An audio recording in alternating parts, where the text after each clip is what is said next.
آپ یا جبارو یا قہارو پڑھتے جائے، جتنا آپ دشمن کو ذلیل کرنا چاہے ظالم دشمن اتنا ذلیل ہوگا۔ اللہم صلی علی محمد وعلی آلہ وبارک وسلم۔ بعض لوگ ہم سے رابطہ کرتے ہیں کہ مولانا صاحب ہم انتہائی کمزور اور ہمارا مخالف دشمن بدترین ظالم شخص ہے، جس سے نہ ہماری عزت محفوظ ہے اور نہ اس سے ہماری مال و دولت محفوظ ہے۔ تو بہرحال سب سے پہلے اس عمل کی طرف جانے سے پہلے میں آپ کو یہ کہوں گا کہ آپ معاف کرنا سیکھیں، مسلمان کو اللہ کی رضا کے لیے معاف کرنا سیکھیں، اور اگر آپ کسی مسلمان کو معاف کر دیں، اس پہ رحم کریں، تو اللہ رب العزت اس سے آپ پہ راضی ہوگا۔ بہرحال یہ عمل جو ہے یہ انتہائی طاقتور ہے، آپ نے اسے ناجائز عمل کے لیے نہیں کرنا کہ آپ کسی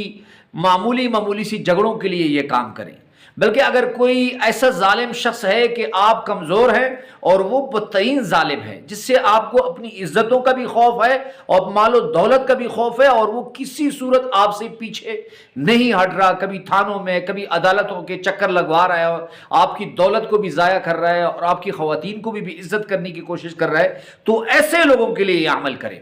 حضور نبی کریم صلی اللہ علیہ وسلم کی کسی امتی کے لیے یہ عمل مناسب نہیں، لیکن ظالم شخص کے لیے اس عمل کی میری آپ کے لیے اجازت ہے۔ اگر آپ ناجائز عمل کے لیے کریں گے تو اس کی سزا آپ کو بھگتنی پڑے گی۔ عمل انتہائی آسان ہے،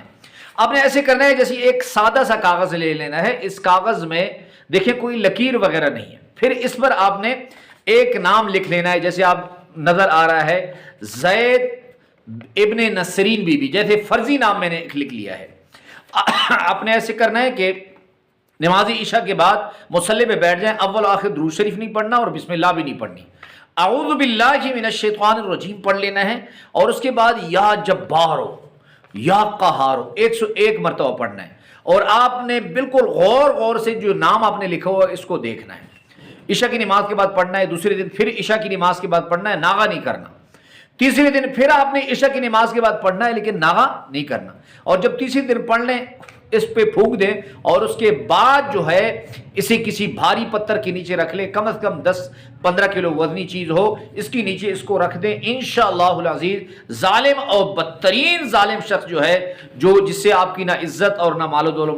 دولت محفوظ ہے، وہ ذلیل ہو کر آئے گا، یہ گارنٹی ہے اس کی۔ اس عمل کی آپ کو اجازت ہے، ایک مرتبہ کمنٹس باکس میں درود شریف صلی اللہ علیہ وسلم لکھ لیں اور اس عمل کو شیئر کر دیں۔ اللہ ہم سب کا حامی و ناصر ہو، وآخر دعوانا الحمدللہ رب العالمین۔